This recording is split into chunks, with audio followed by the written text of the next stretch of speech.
January the 24th, 2014. Guys, we've got one of the indicators that we've been watching for kind of unfolding now, and I want to point this out. The Dow, and you've probably seen part of this on mainstream, the Dow lost over 300 points today, I think about 312. It also is the worst week that the stock market has had since 2011. This is 2014. Now, what has happened is Big Daddy's broke. China, the one that's been bailing us out each time, now they bailed us out. They made poor investments. And now they're going broke. The country is going broke, not the elite. The elite are getting richer by the minute, the 1%. Jamie Dimon is in the middle of court cases with J.P. Morgan, getting sued left and right, but they gave him a 75% increase in salary today. I want to read some of this. It says a high-yield investment product offered by China's largest bank is facing imminent default, an event that will cost investors millions and raise questions about the country's banking system. The trust, which promised investors a 10% return, was issued by China Credit Trust Company and marketed by Industrial and Commercial Bank of China, a state-owned enterprise. State-owned, remember that. That is among the largest and most profitable banks in the world. Investors are now scrambling to figure out whether a bailout from the insurer, bank, or government will materialize. Meanwhile, outside observers are watching to see how China handles the potential default of an investment product generated by the country's shadow banking system, a rapidly growing but opaque part of the financial system of the world financial system. In recent years, shadow banks have carved out a niche trade in China. These firms offer loans to companies or individuals that may have trouble securing traditional bank financing.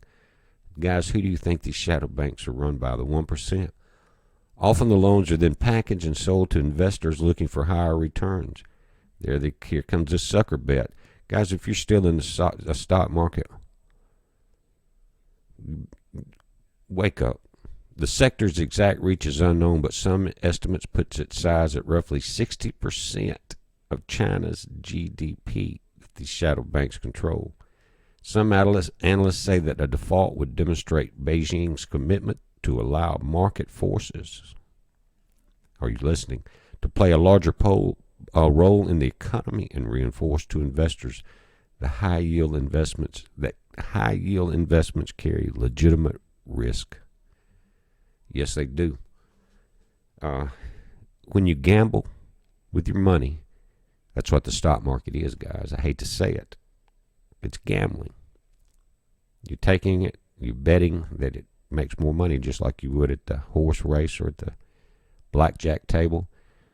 Now, you need to pay close attention to where your retirement 401ks, retirement funds, your business funds, your church funds, check and see where they're at, what they're doing. Again, I know that things are tough all over, guys, as far as money, and I'm not just saying, giving a warning to do a bank run. That's not what I'm talking about. I wouldn't have much in there myself right now. I can tell you that. This is Friday. Now, what I am saying is this is an indicator of how there will be an event that will cause the beast system to move in. The world, and I've said it for years, has to be brought to an economic collapse, brought down to its knees. 12 months ago, I gave a warning about gold. It was starting to slide. People said that it wouldn't happen.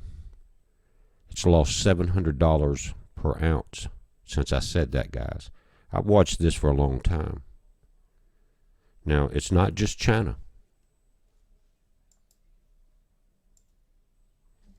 The German DAX is down, guys. I just want to kind of go over. You've got the DAX down at minus 239. The FTSE down. France 109.54, and the CAC 40 at minus 119.49. Now, in Asia, the Nikkei is down 304. The Hang Seng is down 283. All across the board, guys, oil is down 68 cents. Now, gold slightly up $2 to $1,264. When I gave the warning, it was $1,900 an ounce. Now it's $1,264 an ounce. Silver's 1975. Copper's 327. Guys, it's been propped up as long as they could prop it up until they scraped the bottom of every penny that most of the world had, the people of the world, the slave world. Let me put it that way. Now, they're saying they've got about 6 days to decide on this China deal. I say you be paying very close attention to not only your money, but to what's happening in this world, what's going to be coming down. It's a heads up, guys. Be safe.